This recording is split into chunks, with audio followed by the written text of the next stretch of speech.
রবের সঙ্গে মোলাকাত করতে, আল্লাহ সুবহানাহু ওয়া তাআলার সঙ্গে আমাদের সাক্ষাৎ হোক, এটা কি চাইনি? সবাই চায়। যদি কেউ সাক্ষাৎ করতে চায়, কিয়ামত জান্নাতে যে নিয়ামতগুলো থাকবে, সব থেকে বড় নিয়ামত হচ্ছে আল্লাহ সুবহানাহু ওয়া তাআলা দিদার। আল্লাহ সুবহানাহু ওয়া তাআলাকে আমরা দেখবো। আমরা আল্লাহ সুবহানাহু ওয়া তাআলাকে না দেখে বিশ্বাস করেছি, সেদিন আল্লাহ সুবহানাহু ওয়া তাআলাকে দেখবো। উজুহু ইয়াওমাইযিন নাযিরা ইলা রাব্বিহা নাযিরা। দেখে জান্নাতে যা আর সব নিয়ামত আছে, সমস্ত নিয়ামতকে আমরা ভুলে যাবো আল্লাহ সুবহানাহু ওয়া তাআলা দেখার পরে। তো আল্লাহ সুবহানাহু ওয়া তাআলাকে দেখা, জান্নাতে এত নিয়ামত থাকবে, তার মধ্যে সব থেকে বড় নিয়ামত হচ্ছে আল্লাহ সুবহানাহু ওয়া তাআলা দিদার, আল্লাহ সুবহানাহু ওয়া তাআলা সাক্ষাৎ। তো এই কথাই আল্লাহ তাআলা শর্ত আরোপ করছেন, ফামান কানা ইয়ারজু লিকা রাব্বিহি।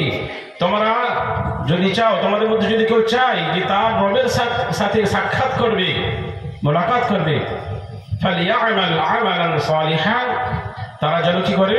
আমাল সালিহ করে। এটা একটা, ওয়ালা ইশরিক বিইবাদাতি রাব্বিহি আহাদা, আর তার রবের সঙ্গে অন্য কাউকে অংশীদার স্থাপন না করে। শিরক করা যাবে না। এখানেও দেখুন লা ইলাহা ইল্লাল্লাহ আছে। লা ইলাহা ইল্লাল্লাহ দুটো পার্ট। লা ইলাহা একটা অস্বীকার করতে হবে সবকিছুকে, যত বাতিল বিষয়গুলো আছে, আর ইল্লাল্লাহ আল্লাহ সুবহানাহু ওয়া তাআলাকে মাবুদ হিসেবে গ্রহণ করতে হবে। তো এখানে এই কথাই আছে যে ফালিয়ামাল আমালান সালিহা, তোমরা নেক কাজ করবে আর আল্লাহ সুবহানাহু ওয়া তাআলাকে অন্য কাউকে অংশীদার করবে না তোমার ইবাদত বান্দেগীর মধ্যে।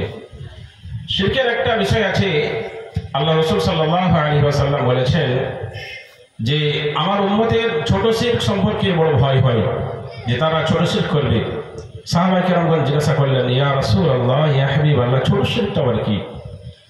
তখন আল্লাহ রাসূল সাল্লাল্লাহু আলাইহি ওয়াসাল্লাম বলছেন যে মানুষরা ইবাদত করবে, বান্দাগি করবে, নেকির কাজ করবে, কিন্তু তারা চিন্তাধারা করবে যে আমাকে মানুষরা দানশীল বলবে, মানুষরা আমাকে আবেদ বলবে, মানুষ আমাকে বড় আলেম বলবে, মানুষ আমাকে বড় বক্তা বলবে, মানুষ আমাকে বড় দানশীল বলবে, মানুষ আমাকে বীরত্ব বলবে, বীর পুরুষ বলবে, এই তাদের চিন্তাধারা থাকবে। তো আল্লাহ রাসূল সাল্লাল্লাহু আলাইহি ওয়াসাল্লাম বলেছেন যে এই লৌকিকতা মানুষকে দেখানো, এই ইবাদত বান্দেগীর মধ্যে যদি কারো এই বিষয়টা থাকে, তাহলে সেটা হচ্ছে ছোট শিরক। আর শিরকটা কি হয়? তাওহীদকে নষ্ট করে দেয়, ভেঙে দেয়। ইখলাস, আমি একটু আগে ফার্স্টে শুরু করে বলছিলাম যে ইখলাস সম্পর্কে বলবো। ইখলাসটা আমাদের কাছে কিন্তু অনেক নতুন মনে হলো, আবার অনেক পুরাতন। কুরআন কারীম আমরা সবাই জানি, একটা সূরা আছে, সেই সূরাটার নাম কি? সূরা ইখলাস।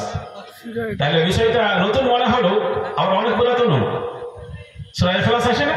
তাই কি বলছে? প্রথমে উঠে বলেছে যে আমাদের অনেক ভাইটাল বিষয় আছে, অনেকগুলো ভাইটাল বিষয় আছে, তার মধ্যে একটা ভাইটাল বিষয় হচ্ছে ইখলাস। এই বিষয়ে আমাদের আলোচনা হবে ইনশাআল্লাহ। তো এই যে ইখলাস সবাই আমরা জানি, সূরা ইখলাস আছে, বিসমিল্লাহির রহমানির রহিম, কুল হুয়াল্লাহু আহাদ, আল্লাহুস সামাদ, লাম ইয়ালিদ ওয়া লাম ইউলাদ ওয়া লাম ইয়াকুল লাহু কুফুয়ান আহাদ। ওখানে না কোনো বিধান আছে, কোরআনে আদেশ আছে, না কোনো নিষেধ আছে, কিচ্ছু নেই ওখানে। খালি আল্লাহ সুবহানাহু ওয়া তাআলার বড়ত্ব, শ্রেষ্ঠত্ব, মহত্ব, মর্যাদা, এটাই ঘোষণা করা হয়েছে। ইখলাস, ইখলাস যেটাই তাওহীদ সেটাই। ইখলাসের আরেক নাম কি? ইখলাসের আরেক নাম কি? তাওহীদ। আমরা তাওহীদ নিয়ে তো অনেক কথা বলি, আর কি বলেন না? তাওহীদ নিয়ে অনেক কথা বলি। আর তাওহীদের বিপরীতটা কি? শিরক। তাহলে তাওহীদের বিপরীত শিরক। আর ইখলাস, ইখলাসের বিপরীতটাও কি? শিরক। শিরক, হ্যাঁ। আর ইখলাসকে নষ্ট করে দেয় শিরক, তাওহীদকে নষ্ট করে দেয় শিরক। একটা অপোজিট, একটা থাকলে আরেকটা থাকবে না। যেমন আমাদের এখানে আলো লাইটিং করেছি, আলো হয়েছে, এখন যদি জানালা বন্ধ করে দেওয়া যায়, আলো চলে যাবে, কি আসবে? অন্ধকার আসবে। আলো অন্ধকার দুটো একসঙ্গে কখনোই থাকতে পারে না। তাওহীদ শিরক দুটো একসঙ্গে কখনোই থাকতে পারে না। একটা যাবে, তার একটা আসবে, একটা অপোজিট। তাহলে তাওহীদ মিন্স ইখলাস, একটু ভালো করে শুনেন। তাওহীদ মিন্স ইখলাস, ইখলাস মিন্স তাওহীদ। তাওহীদ যাহা, ইখলাস তাহা। তো ওখানে সূরা ইখলাস আমরা পড়ি, পুরোটা তাওহীদ। আল্লাহ আহাদ, আল্লাহুস সামাদ, তিন কারো মুখাপেক্ষী নন। লাম ইয়ালিদ ওয়া লাম ইউলাদ, তিনি কাউকে জন্ম দেন না, তিনাকে কেউ জন্ম দেন না। ওয়া লাম ইয়াকুল লাহু কুফুয়ান আহাদ, তার সমকক্ষ কেউ নেই। তাহলে টোটাল ওখানে কি আছে? টোটালটা সূরার মধ্যে কি আছে? টোটালটা তাওহীদ। তবে তাওহীদ সূরাটার নাম ইখলাস হলো কেন? তাহলে যাহাই তাওহীদ তাহাই ইখলাস, আর যাহাই ইখলাস তাহাই তাওহীদ। বুঝতে পারছেন তো? তো এই ইখলাসকে নষ্ট করে দেয়, ইখলাসকে নষ্ট করে দেয় শিরক। বিশেষ করে এই ছোট শিরক, লৌকিকতা, রিয়া।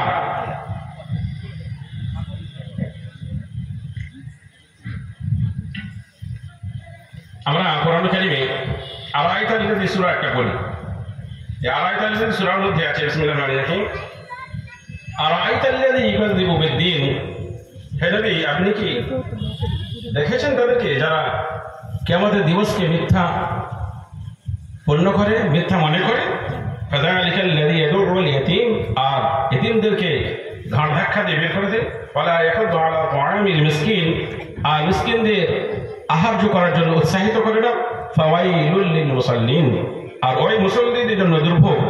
আল্লাযীনা হুম আন সালাতিহিম সাহুন, যারা তাদের নামাজে উদাসীন, অমনোযোগী। অমনোযোগী মানে যে আপনি 4 রাকাতের জায়গায় 5 রাকাত পড়লেন, বা 3 রাকাতের জায়গায় 4 রাকাত পড়লেন, 4 রাকাতের জায়গায় 3 রাকাত পড়লেন, এটা অমনোযোগী নয়। এরকম হলে তো আমরা সবাই জড়িয়ে যেতাম। এটা অমনোযোগী নয়। অমনোযোগী মানে হচ্ছে 5 ওয়াক্ত নামাজের মধ্যে 3 ওয়াক্ত পড়ে, 2 ওয়াক্ত ছাড়ে, 2 ওয়াক্ত পড়ে, 3 ওয়াক্ত ছাড়ে, 4 ওয়াক্ত পড়ে, 1 ওয়াক্ত ছাড়ে, এইভাবে করে খেয়াল খুশি টোকানা করে।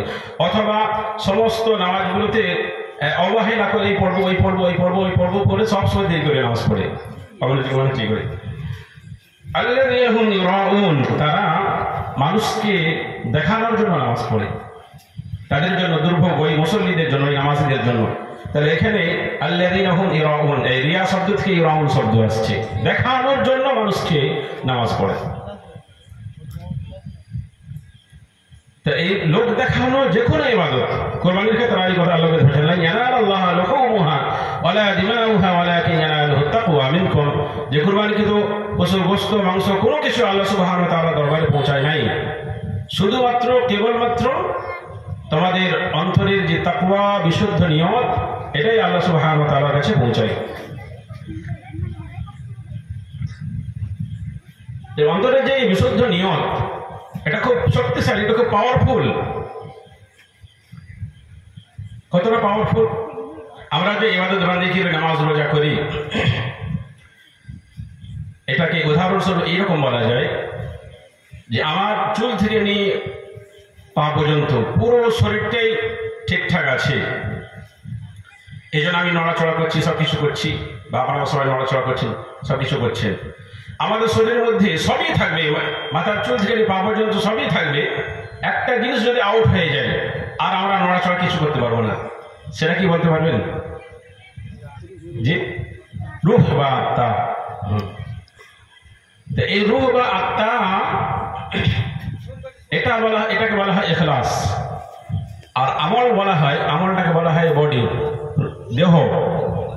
আপনি নামাজ পড়ছেন, রোজা রাখছেন, হজ করছেন, যাকাত দিচ্ছেন, দান করছেন, খায়রাত করছেন, কুরবানি দিচ্ছেন, জিকির করছেন, আজকার করছেন, দাওয়াত করছেন, বক্তব্য দিচ্ছেন, শহীদ হচ্ছেন, ইত্যাদি ইত্যাদি। এগুলো যত আমলগুলো করছেন, এটা কি? শরীর, দেহ, বডি। এটা কি? বডি। তাহলে এই বডির দাম 1 পয়সাও থাকবে না যদি বডির মধ্যে কি না থাকে? আত্মা বা রূহ যদি না থাকে।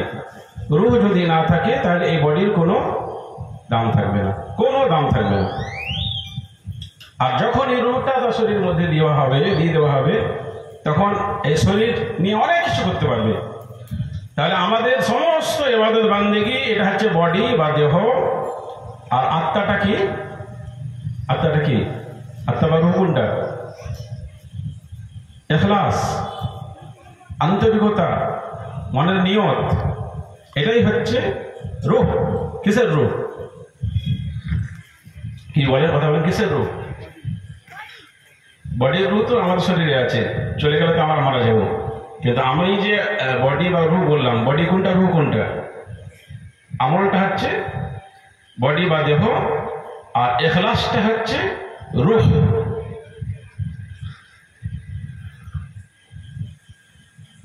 এই ইখলাস যদি কার মধ্যে না থাকে, তার আমলগুলো মৃত।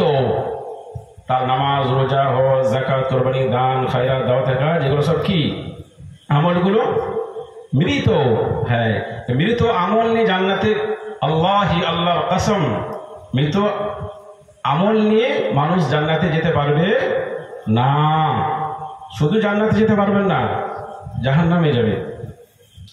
আবু হুরায়রা রাদিয়াল্লাহু তাআলা আনহু থেকে হাদিস বর্ণিত আছে, আবু হুরায়রা রাদিয়াল্লাহু তাআলা আনহু তিনি একটা হাদিস বলতে চাইলেন, বেহুশ হয়ে গেলেন।